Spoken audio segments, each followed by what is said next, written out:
அப்ப தினமலர் அலுவலகத்தை சூறையாடி அந்த பத்திரிகையை எங்கேயும் வெளியிட விடாமல் தடுத்தாயே, அப்ப எங்கடா போச்சு கருத்து சுதந்திரம்?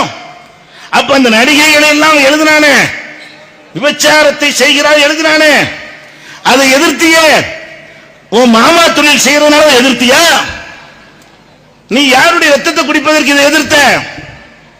அப்ப இதை எதுக்கு சொல்ற? எதுக்கு இதை கடுமையா இவனுக்கு பயன்படுத்தினேன் என்றால், நம்மளை எல்லாம் தீவிரவாதி நம்மளை அடையாளம் காட்டுறோமா, அப்ப குதிரைக்குள்ள இல்லைன்னு சொல்றோமா.